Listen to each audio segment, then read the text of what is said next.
When it started, it was simple, just a lawsuit for damages. But before it was over, it was far from simple, and the damages were murder. All because of a red-headed woman, a ghostwriter with ambition, and a match that burned with a bright green flame. From the pen of Raymond Chandler, outstanding author of crime fiction, comes his most famous character as CBS presents The Adventures of Philip Marlowe.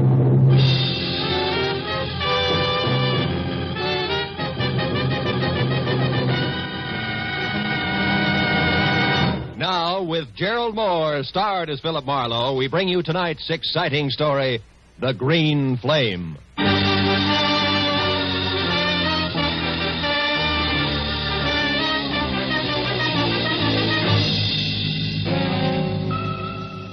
It had been the kind of early start, late finish crowded in between day that had made breakfast coffee, lunch a ham sandwich on the run, and dinner nothing.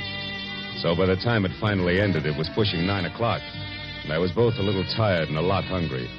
All of which made the feast I could imagine spread out in front of me over an emerald green tablecloth something better than good enough to eat. Blue Point oysters on a half shell, a Caesar salad, veal scallopini topped with mushrooms the size of silver dollars. Oh, I was ready for it. Yes, well, the oysters once again became a blue ashtray. The scallopini a notebook. A green cloth underneath all. My desk blotter. Hello, Marlowe speaking. Dodie Whitmore, Marlowe. Ever hear of me? I have. I've also heard you own half a dozen screen magazines, a local radio station, and a daily published for the motion picture industry called the Hollywood Trades. Does that cover it? Not quite. Today I acquired something else. A libel suit for $100,000 that was just slapped against the trades by a has-been actor named Bradford Colby, which, Marlowe, is the reason I'm calling you. Oh? So drop whatever you're doing, boy, and get over here to the Whitmore building. Whitmore building? We're on El Centro near Gower, and closed tomorrow Sunday, no addition. Figures.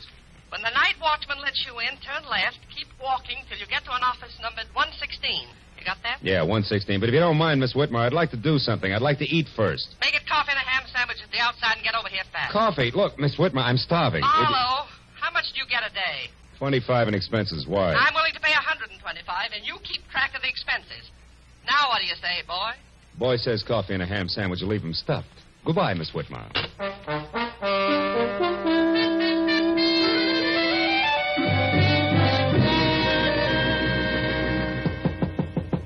Come in, Marlowe. Sit down over here, and if you smoke cigars, don't. I can't stand them. Drink? No, thanks. Marlowe, our A1 gossip columnist, Stanley McGrath, had this to say in today's edition of The Trade. Mm-hmm. The sometimes actor Bradford Colby won't call it quits. When refused a part by an independent producer who's short on funds, Colby offered to hawk all and come up with $20,000 if the producer would change his mind. The producer wouldn't. End of quote. And beginning of noise from Colby, huh? Yes, a clamor that we can only silence by proving that McGrath, what he said, is true. Which shouldn't be impossible because Max was a thorough man and never heard of the word rumor. Wait a minute. What do you mean was a thorough man? He died of a stroke, Marlowe, at 5 this morning en route to the hospital, age 61. His column, as usual, arrived here yesterday afternoon in the mail. He always wrote from his home, which is a junk-filled cracker box up on North Bronson. Now you're being sued by Colby for damages, huh? The late Mr. McGrath isn't around to prove what he said is true. You catch. And being very unpopular with producers myself these past 30 years, Marlowe, I've no chance of any help from the one who actually turned Colby down for that part, whoever he is. All of which makes my job what? Precisely this. Find Mac's source of information. Come in, Larry. Larry North, Marlowe. My editor and anybody's Napoleon. Larry, meet Mr. Marlowe. How do you do? How did you... Dodie, I've just found out that old Mac's only legman, a queer duck named Leonard Phipps, left town sometime yesterday for San Diego. May or may not be back by now. Where's Marlowe going to start? Well, I figured... At old Mac's place. Larry and I have already checked there, Marlowe. 8312 North Bronson. Maybe you'll grab onto something that we overlooked. Here's the key. Thanks.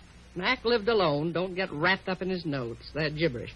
And remember, my lawyers are sure that we lose this case if we can't prove what Mac said was the truth. Well, yeah, Call as soon as you get a lead, and if I'm out, Larry will be in his office next door. And, Marlowe, don't waste any time. There's a lot at stake, boy.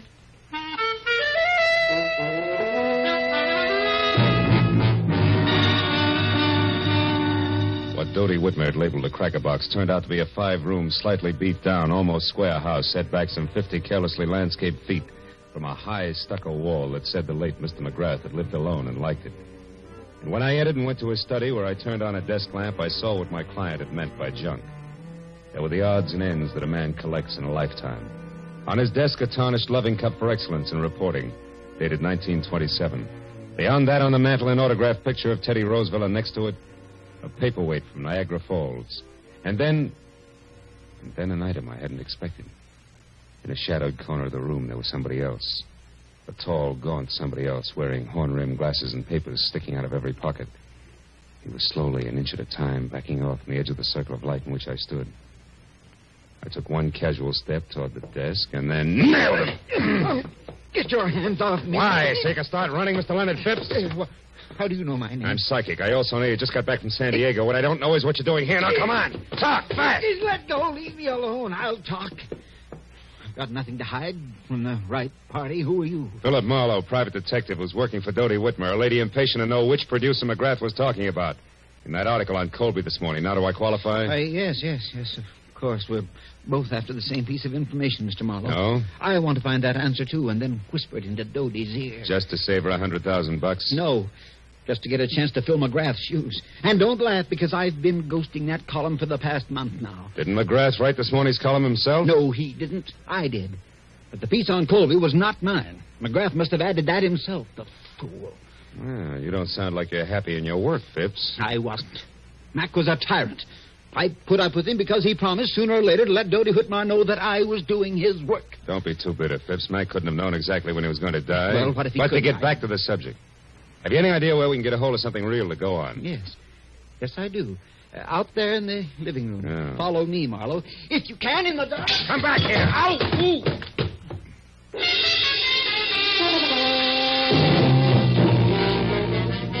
By the time I got to my feet, Phipps was gone. I found another lamp in the dark, turned it on, and started for the telephone. But then I stopped. In the center of the floor, where it must have fallen when the leg man made his wild break, was a wrinkled piece of paper.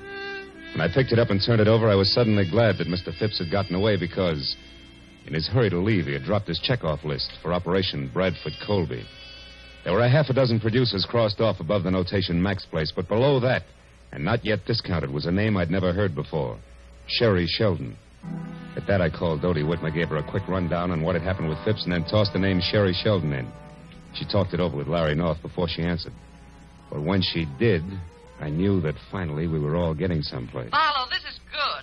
Larry tells me that Sherry Sheldon is the ex-Mrs. Bradford Colby. Oh? And better than that, a redhead with temperament to match. That kind'll talk. Mm-hmm. Any idea where this item lives? Yes, a bungalow on Cherimoya, 5800. 5800, huh? Larry says it's a quiet, dead-end street, but not to let that throw you. Because from what he's heard about the lady herself, she's very much alive. So play it smart, boy. You're probably in the big time now. Good luck.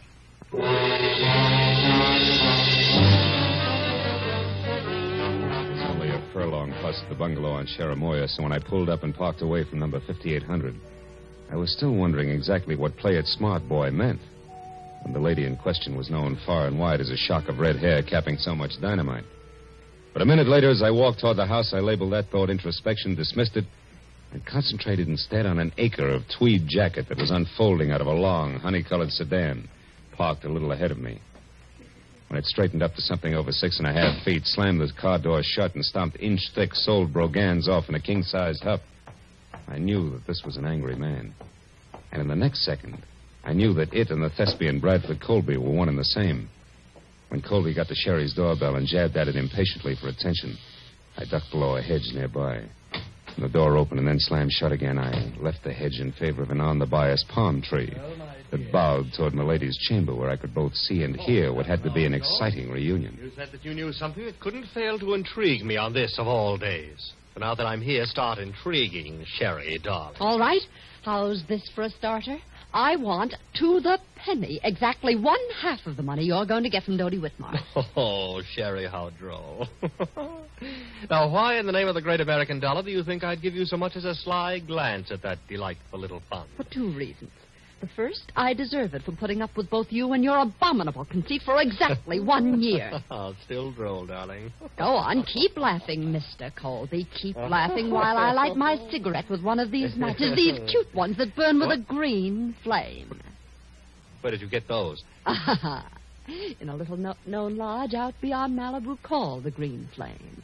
Don't you remember, darling? I ran into you there one day last week when you were having lunch with a mysterious stranger whom you tried to keep me from seeing. You nasty little sneak, Sherry. When you were so engrossed in keeping yourself between me and your guest that you left this souvenir book of matches at the bar after you graciously lit my cigarette for me. And what of it? They give those matches out by the thousands. That they do, but, Brad, dear, they all don't have numbers penciled on the inside. Numbers? What numbers are you talking about? Now who's being droll? What are you getting at, Sherry? This. I had a call a minute before I got in touch with you from a delightful gentleman who's very interested in what I'm getting at. So here, take your stupid book of matches and get out. No. I don't need them anymore. No, wait, Sherry, now please. Brad, I am going to have exactly 1/2 of that easy money that's coming your way. And after the gentleman I mentioned and I get together, I may want more.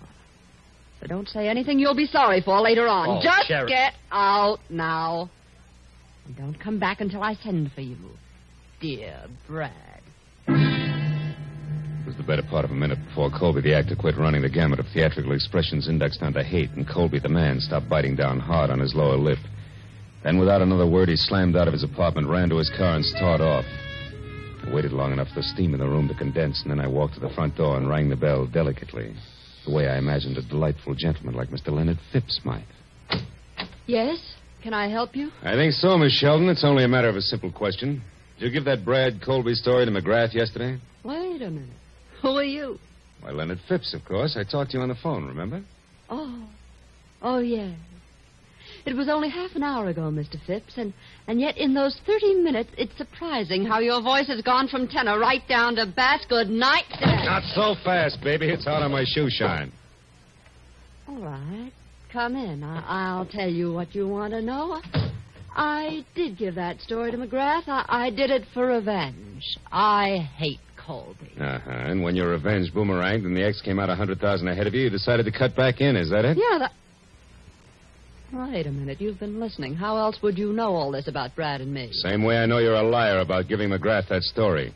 Your in, honey, is strictly something different, like a book of matches that burn with a green flame, an accidental meeting at the lodge of the same name. Let's take it from there. Huh? Yes, why don't you? Right outside, where both you and it belong. Good night, mister. Marlowe, Philip Marlowe, Sherry. But tell me, why the hurry? Anxious to powder your nose before Mr. Phipps arrives? Frankly, Philip, I'm anxious to do just about anything that doesn't involve talking to... What is it? Somebody's hit. Come on. He's over there near the curb. The car didn't stop, Marlowe. No, and that scream sounded pretty bad. Oh, he's dead, isn't he, Marlowe? Yeah. That can mean only one thing to you, baby. To me? Why, who is it? Your late date, Sherry. One Mr. Leonard Phipps.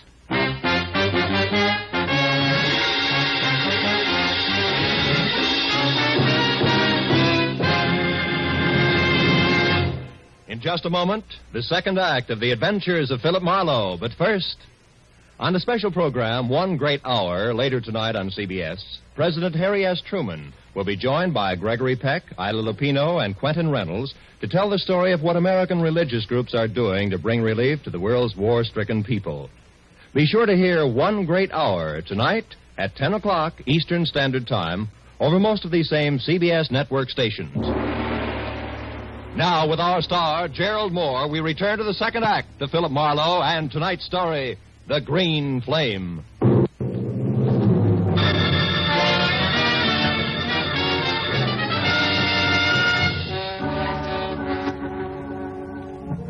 As the red-haired, sophisticated eyes stared down at what seconds ago had been Leonard Phipps, the sound of the powerful car that had slammed the life out of him whirred into silence far down the street.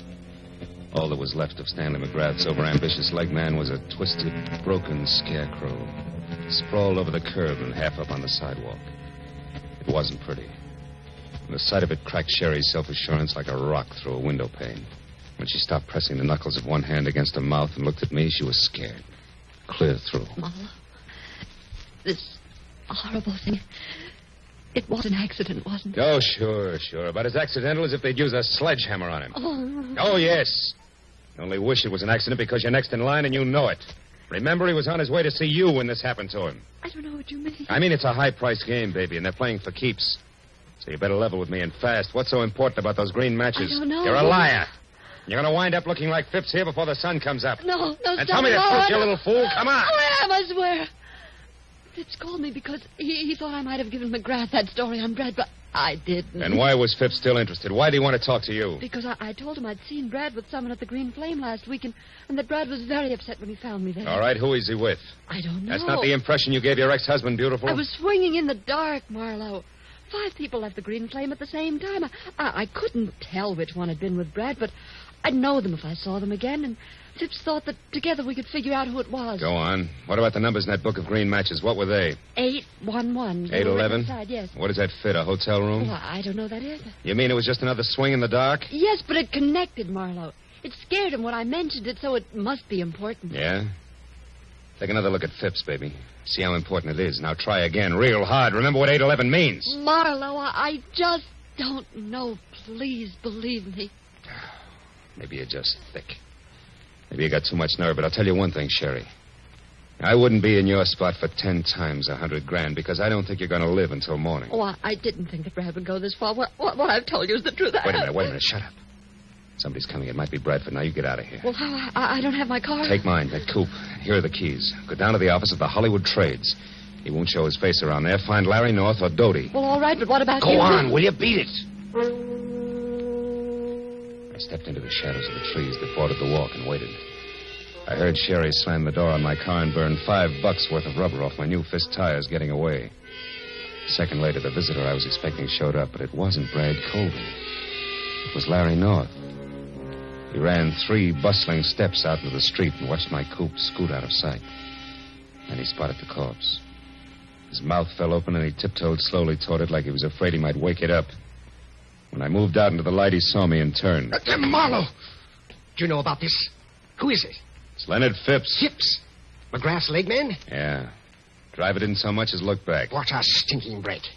Phipps in a hit-and-run accident at a time like this. Look, you jump to your conclusions, North, and I'll jump to mine. Eh? What do you mean? Phipps knew something fishy about that item in McGrath's column. And Sherry Sheldon knew something fishy about Colby. So from where I stand, Colby couldn't afford to let them get together. No accident? That's a daring observation, Marlowe. For $100,000, I know plenty of guys who do a thing like this every day in the week. You can buy a lot of distance with that kind of money. Hey, you're right, of course. What exactly does the Sheldon girl know? Did you find out? Only partly. Bradford's mixed up with someone else on this deal. Sherry doesn't know who, but if we can get the other tie-in, she'll be able to identify that person on sight. Yeah. Well, did she have anything else? Number 811 in the book of matches. Mean anything? 811? No. Hey, come on, North. Quit staring at him. You're making yourself sick. Let's get out of here. Yes, all right. Well, I guess I better. Bradford Colby must be out of his mind. Maybe. I'll let you know. I'm going to drop in on him now before the cops do and check my theory over with him. Where does he live? Yeah, on Wilcox, a villa in the Midcliff Gardens. Marlowe, I'm going in and talk to Sherry. Maybe I can find out who Colby's working with. She's not here. I sent her down to the paper in my car to stay with you or Doty until things cool off. Yes, but Doty isn't there. She went out for some reason right after you called. There's no one there now but the night watchman. Oh, great. Now, look. Drop me off at Colby's place, and you get down there and find Sherry. She's worth $100,000 to Doty Whitmer, but only if she lives. Now, let's go. While the natty little Napoleon in elevator scurried off to fetch his car, I ran inside. Put a fast call through to the police and submitted the shortest report on record of a hit-and-run death. By the time I got back, North was waiting at the curb with the door open.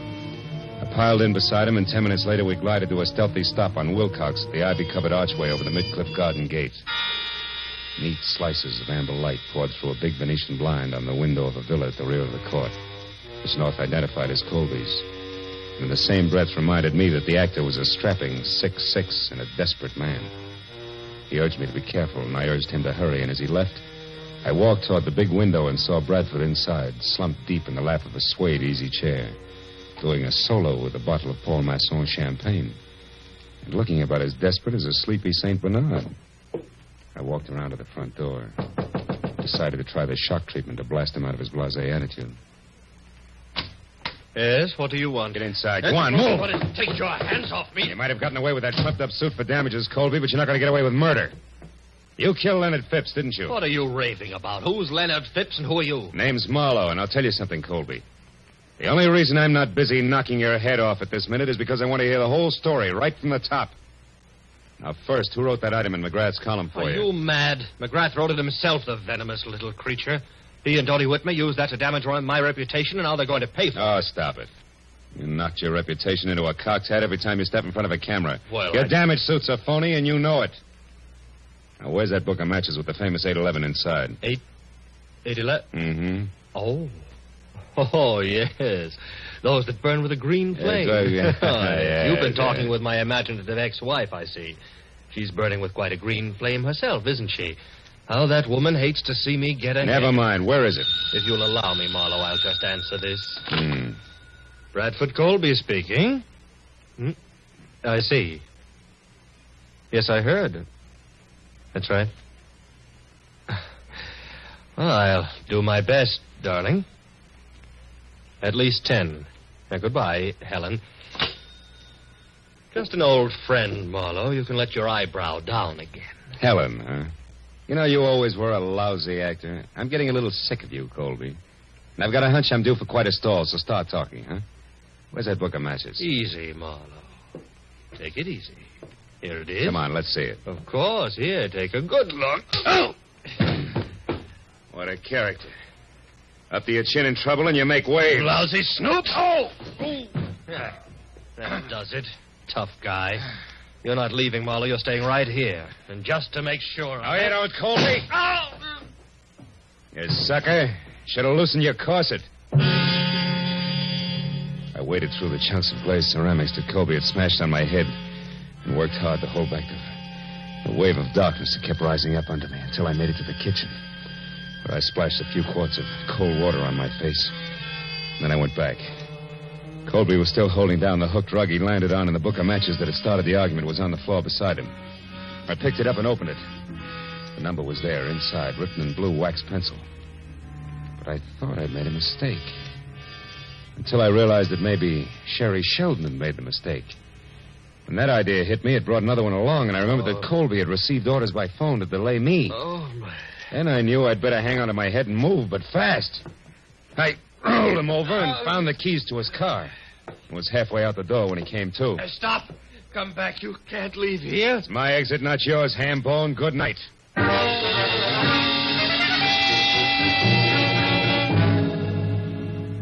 It took all of 5 minutes to get from Wilcox to El Centro in Colby's long, honey-colored sedan. And on a hunch, I drove down the alley to the back door of the Whitmer building. The hunch paid off.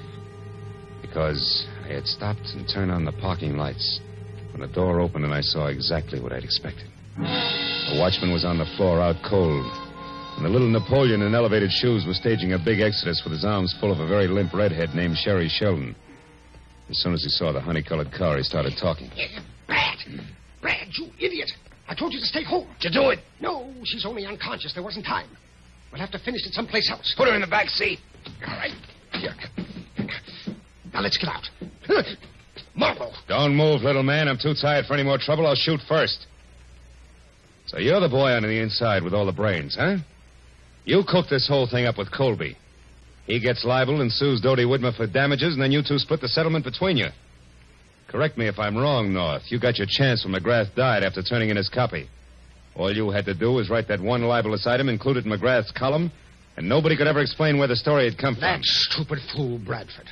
I could never trust him to do anything right. Is that why you killed Phipps? Yes.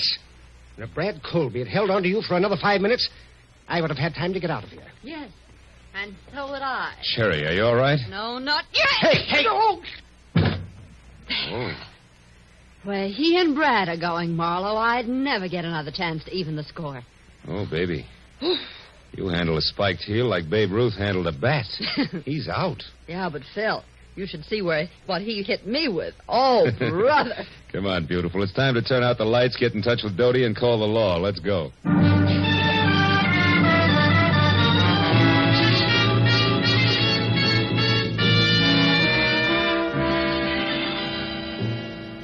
Well, let's go, Sergeant. Yes, Inspector. Thank you, Miss McMahon. Good night. Good night. Well, I'm glad those cops and the cigars are gone.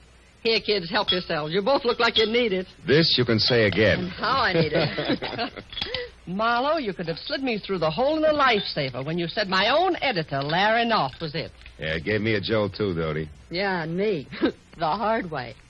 But, Phil, I am sorry about that mistake I made. I could have saved us some trouble.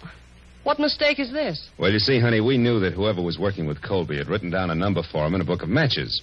Sherry here thought it was 811. But when I saw it, it was upside down from that, so it came out 118. 118? Mm-hmm. Why, that's Larry's office number and phone extension. Check. Yours is 116, and his was right next door. I remembered. So 118 was it. That, coupled with the fact that it was written in blue pencil, which is standard equipment for all editors, gave me the tip. Honest now, Phil. Did you figure that out, or was it luck? Well, it's a trade secret. Hey, you know something? I missed dinner tonight. You know I'm starving? Well, I know a wonderful place. They have matches like this, see? It burns with a green flame. Will you join us, Dodie? Yes, we would love to have you.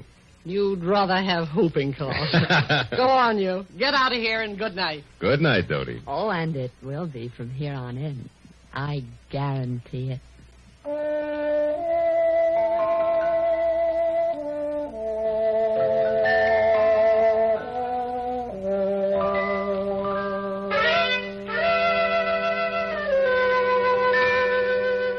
A wonderful supper was waiting for us at the Green Flame restaurant. It was all arranged by a call from Dodie. And it waited until it got cold because we didn't show up to eat it. There was something about the moonlight glinting on the ocean, and a certain stillness in the morning air that made food seem somehow unimportant. So when I finally dropped Sherry off at her place on Cherimoya, went home to my apartment on Franklin, it was either very late or very early, depending on the viewpoint. There was just one lonely sardine and a cold baked potato in the refrigerator. So I ate. Then I sat down on my bed to light my last cigarette. But I wasn't disappointed when the match flared into an ordinary yellow flame.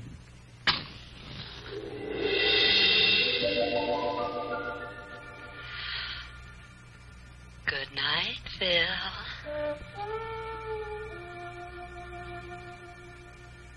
Happy Marlowe.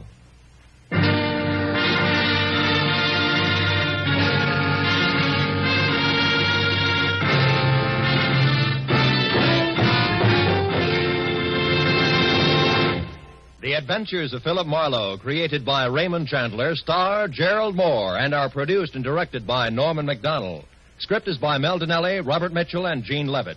Featured in the cast were Fay Baker, Larry Dobkin, Myra Marsh, Howard McNear, and Parley Bear. The special music is by Richard O'Runt.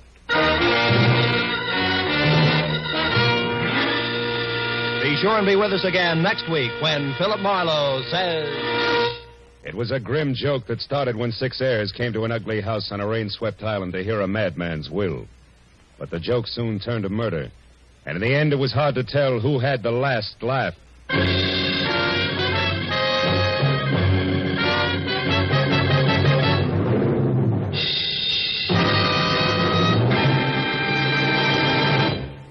Tomorrow night, Helen Hayes stars in the famous comedy The Farmer Takes a Wife on CBS's Electric Theater. And Eve Arden stars as America's favorite schoolmistress, Our Miss Brooks. You'll delight in the expert comedy of these two great feminine stars when the Electric Theater and Our Miss Brooks come your way tomorrow night over most of these same CBS network stations. This is Roy Rowan speaking. Now, stay tuned for Gangbusters, which follows immediately over most of these same stations.